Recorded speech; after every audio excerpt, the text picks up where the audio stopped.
امام ابو حنیفہ رحمۃ اللہ علیہ کو 5 لاکھ احادیث یاد تھی۔ ایک دن انہوں نے اپنے بیٹے حماد کو نصیحت کرتے ہوئے فرمایا کہ بیٹے، میں آپ کو 5 لاکھ احادیث کا نچوڑ صرف 5 احادیث میں بیان کر رہا ہوں۔ نمبر 1، نبی پاک صلی اللہ علیہ وآلہ وسلم نے فرمایا کہ اعمال کا دار و مدار نیتوں پر ہے، اور انسان کے لیے وہی ہے جس کی اس نے نیت کی۔ نمبر 2، نبی کریم صلی اللہ علیہ وآلہ وسلم نے فرمایا انسان کے اسلام کی خوبی یہ ہے کہ لا یعنی فضول چیزوں کو ترک کر دے۔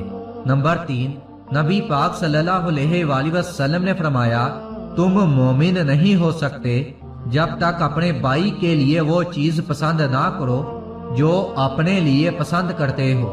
نمبر 4، نبی پاک صلی اللہ علیہ وآلہ وسلم نے فرمایا حلال بھی ظاہر ہے اور حرام بھی، اور دونوں کے درمیان شبہ کی چیز ہے جس کو بہت سے لوگ نہیں جانتے۔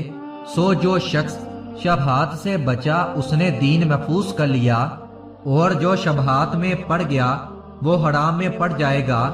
جیسا کہ چرواہا اپنا ریوڑ کسی کھیت کے باڑ کے پاس لے جائے تو عنقریب ایسا ہوگا کہ اس کا ریوڑ کھیت میں بھی چڑھنے لگے گا۔ بلا شبہ ہر بادشاہ نے باڑ لگا دی ہے، اور اللہ کی باڑ حرام کردہ اشیاء ہیں۔ نمبر 5، نبی پاک صلی اللہ علیہ وآلہ وسلم نے فرمایا کامل مسلمان وہ ہے جس کے ہاتھ اور زبان سے کسی مسلمان کو تکلیف نہ پہنچے۔ یہ 5 احادیث سنانے کے بعد فرماتے ہیں بیٹا، ان 5 احادیث کو آئینے کی طرح رکھنا اور اپنے اعمال کا ان 5 احادیث پر محاسبہ کرتے رہنا۔ یہ 5 احادیث ان 5 لاکھ احادیث کا نچوڑ ہیں جو مجھے یاد ہیں۔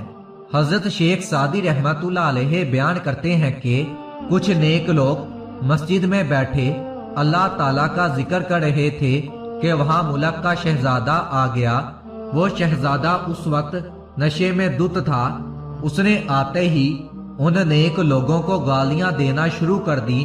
جب وہ شہزادہ وہاں سے چلا گیا تو ان میں سے ایک شخص نے اپنے مرشد سے کہا آپ اس کے حق میں بدعا کر دیں، اس نے جس طرح ہمارے اور اللہ تعالیٰ کے گڑھ کی توہین کی ہے، اللہ جانے اور کتنے ہی لوگوں کو یوں ہی تنگ کرتا ہوگا۔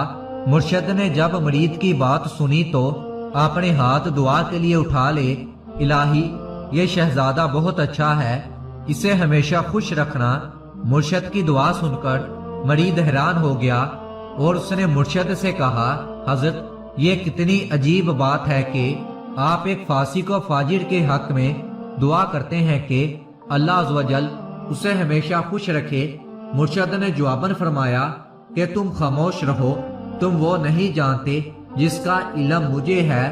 کچھ دنوں بعد مرشد کی یہی کہی ہوئی باتیں اس شہزادے کے کانوں میں گئیں۔ اس نے اسی وقت شراب نوشی اور دیگر تمام برائیوں سے توبہ کر لی اور اپنے ایک خاص قاصد کے ذریعے ان مرشد کو پیغام بھیجا کہ اگر آپ میرے پاس آئیں تو یہ میری خوش نصیبی ہوگی۔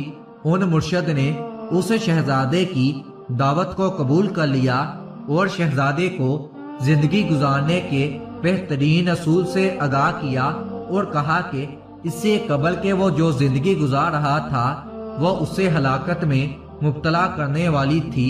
شہزادے نے ان کی نصیحت کو قبول کیا اور اپنے تمام آلات موسیقی اور شراب کے جام توڑ دیے اور نیک لوگوں کی صحبت اور طریقہ اختیار کر لیا۔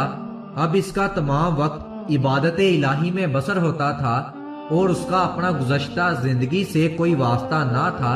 ایک وقت تھا کہ وہ اپنے باپ کی نصیحت کو بھی قبول نہ کرتا تھا اور اب ہر وقت مسجد میں بیٹھا عبادت الہی میں مشغول رہتا تھا۔